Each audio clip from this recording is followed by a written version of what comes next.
Burkina Faso has taken back 70% of its territory, but Western media stay silent. In the heart of West Africa, a quiet revolution is taking place. Burkina Faso, a country long plagued by insecurity, foreign interference, and media misrepresentation, has just achieved something many thought impossible. After years of relentless insurgency and instability, the people of Burkina Faso, led by a new generation of leadership, have taken back control, reclaiming 70% of their territory from militant groups. Yet if you're relying on Western media, you probably haven't heard the full story, or worse, you've been fed a distorted version. What's really happening on the ground? Who's behind this turnaround? And why does the Western narrative still paint a picture of chaos? In this video, we break down the truth Western media won't tell you, from the rise of national sovereignty to the shifting alliances that are changing the face of West Africa. In today's video, we're diving deep into the reality behind Burkina Faso's bold military strategy, the shifting geopolitical alliances, and the quiet war being fought over Africa's narrative. Stay with us. This is a story you're not supposed to hear. The context of Burkina Faso's crisis. Since 2015, Burkina Faso has been the epicenter of armed group violence in the central Sahel, a region that includes Mali and Niger. Non-state armed groups such as Jama'at Nasr al-Islam wal-Muslimin, JNIM, and the Islamic State in the Greater Sahara, ISGS, have exploited the country's strategic location to expand territorial control and disrupt trade routes. The insurgency has led to devastating consequences. Over 10,000 civilians have been killed since 2019, with 2,550 deaths reported in 2024 alone.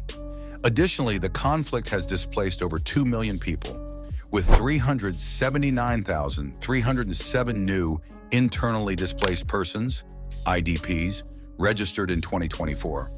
Though this number reflects a decline from previous years, the crisis has been compounded by political instability. 2 military coups in 2022 brought Captain Ibrahim Traoré to power, who promised to address the insurgency more effectively than his predecessors.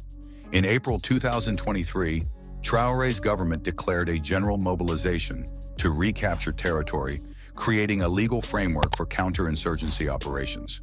This strategy, coupled with increased cooperation with external partners like Russia, has contributed to the reported territorial gains. Territorial recovery, a significant achievement. The draft report from the 2024 Governance Workshop, involving representatives from government, institutions, and civil society, highlights that Burkina Faso has reclaimed 71% of its territory. This progress is attributed to intensified military operations, bolstered by the Volunteers for the Defense of the Homeland, VDP, a civilian auxiliary force supporting the Burkina Faso Armed Forces.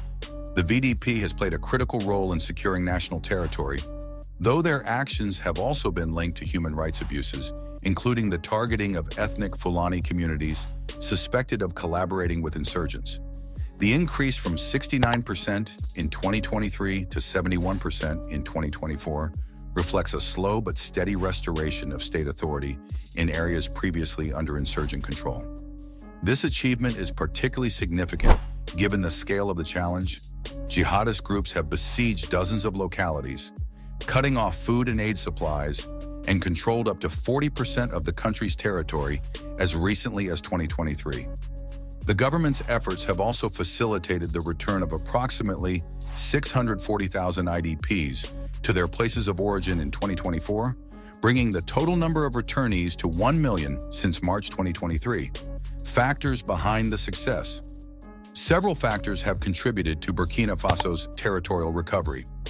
First, the junta's shift in foreign partnerships has been pivotal. After souring relations with France, the former colonial power, Burkina Faso has deepened ties with Russia, which has provided military support, including air assault resources. This realignment has enabled the Burkina Faso military to conduct more effective counterinsurgency operations. Second, the General Mobilization Decree has allowed the government to requisition resources and personnel, enhancing its capacity to confront insurgents. The VDP, despite its controversies, has provided additional manpower to secure rural areas where state presence was previously limited. Third, regional alliances have played a role. In July 2024, Burkina Faso, Mali, and Niger signed a treaty establishing the Confederation of the Sahel States, a mutual defense pact aimed at countering insurgent threats. This alliance has strengthened coordination among the three countries, which face similar challenges from jihadist groups. Persistent challenges. Despite these gains, Burkina Faso's security situation remains precarious. Islamist armed groups continue to launch deadly attacks, with 1,004 civilians killed in 259 incidents between January and August 2024. High-profile attacks, such as the August 24, 2024, assault by JNIM in Barcelona, which killed at least 133 people, underscore the insurgents' resilience. Blockades on towns like Djibo have restricted humanitarian access, exacerbating food insecurity and affecting 3.8 million people in need of food assistance. Moreover, the junta's counterinsurgency operations have been marred by allegations of human rights abuses.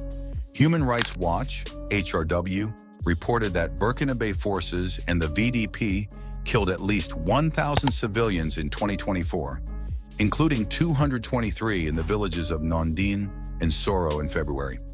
These massacres, often targeting ethnic Fulanis accused of supporting insurgents, may constitute crimes against humanity.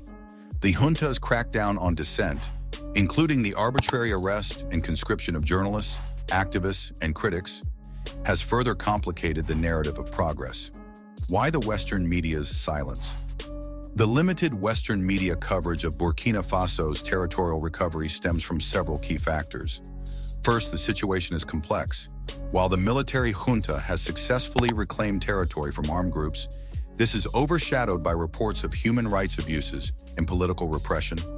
Western outlets like the BBC, Le Monde, and Human Rights Watch have focused on atrocities such as the Nondine and Soro massacres, which have led to the suspension of international media in the country.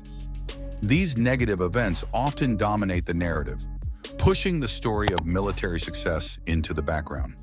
Second, Burkina Faso's break from Western allies, particularly France, and growing ties with Russia may be influencing media attention. The junta has expelled French journalists and banned major outlets like France 24, RFI, and TV5 Monde, showing a clear effort to control the narrative. With foreign journalists absent since 2023, Western media have limited access to independent, on-the-ground reporting. Third, Western media often prioritize conflicts with clear relevance to Western interests. While the crisis in Burkina Faso is severe, it competes with high-profile conflicts like those in Ukraine and the Middle East, which tend to receive more global attention due to their geopolitical importance. Lastly, strict media controls have created an information vacuum. The government has suspended 13 international outlets and targeted local journalists, making it difficult to verify facts or report freely. As a result, most available coverage aligns with the government's narrative, further reducing independent reporting from the region. Implications and the way forward.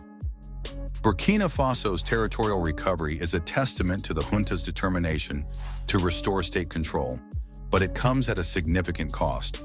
The human rights abuse and erosion of civic space raise questions about the sustainability of these gains. For lasting stability, the government must address the root causes of the insurgency, including poverty, ethnic tensions, and lack of governance in remote areas. Strengthening humanitarian access and supporting the 5.9 million people in need of assistance in 2025 will be critical.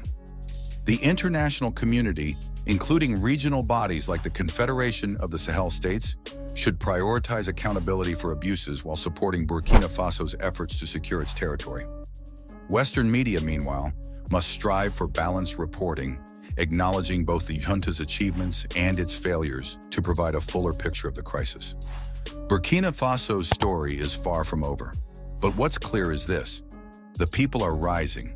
They're pushing back against years of foreign dependency, reclaiming their land and rewriting their future.